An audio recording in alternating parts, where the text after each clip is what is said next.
Hello friends, আজকে চলে এসেছি দই ইলিশের সহজ একটা রেসিপি নিয়ে। ফার্স্টে ইলিশ মাছগুলোর মধ্যে নুন, হলুদ, সর্ষের তেল দিয়ে একটু মাখিয়ে রাখছি। মাখানো হয়ে গেলে এদিকে শিলের মধ্যে নিয়ে নিচ্ছি সর্ষে, পোস্ত আর একটু জল, ভিজিয়ে রাখবো কিছুক্ষণের জন্য যাতে খুব ভালোভাবে বাটা যায়। এদিকে দইটাকে জল ছড়িয়ে নিচ্ছি ছাঁকনির মধ্যে নিয়ে। এখন একটু দিচ্ছি, পরে একটু দেবো, এরপর দইটাকে ভালো করে ফেটিয়ে নিয়ে তারপর বাকি প্রসেস দেখাচ্ছি। এদিকে শিলের মধ্যে নিয়ে বেটে নিচ্ছি।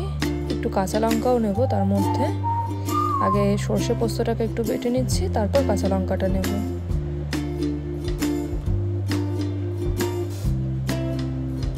এদিকে মশলা বাটা হয়ে আসলে জল ছড়ানো টক দইটা দিয়ে দিলাম টিফিন বক্সের মধ্যে। তারপর এর মধ্যে মশলার পেস্টটা দিয়ে দিচ্ছি, দিয়ে ভালো করে মিশিয়ে নিচ্ছি মশলার পেস্ট আর দইটা নিয়ে। একটু নুন, একটু চিনি, সামান্য চিনি, তারপর কাঁচা সর্ষের তেল দিয়ে ভালোভাবে মিক্স করে নিচ্ছি।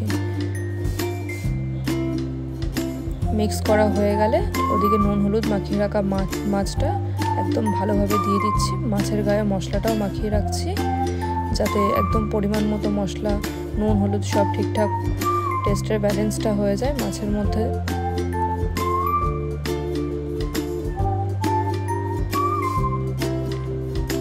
তারপরের মধ্যে চেরা কাঁচা লঙ্কা দিয়ে দিচ্ছি, ওপরে কয়েকটা, একটু সর্ষের তেল ওপর থেকে দিয়ে ঢাকা দিয়ে এবার কড়ার মধ্যে জল গরম করতে বসিয়ে দিয়েছি। এটা ভাপে হবে।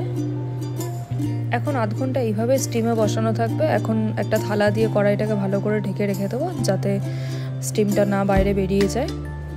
আধ ঘন্টা পর তোমাদেরকে খুলে দেখাচ্ছি কেমন হলো। পুরো রেডি হয়ে গেছে দই ইলিশ আমাদের। এই যে দেখো গরম গরম ধোয়া উঠছে, একদম রেডি। এবার ভাতে সার্ভ করে দেখাচ্ছি তোমাদের। খেতে তো জাস্ট অসাম হচ্ছে। রেসিপিটা তোমরাও ট্রাই করো, ভালো লাগলে নিশ্চয়ই কমেন্ট করে জানিও।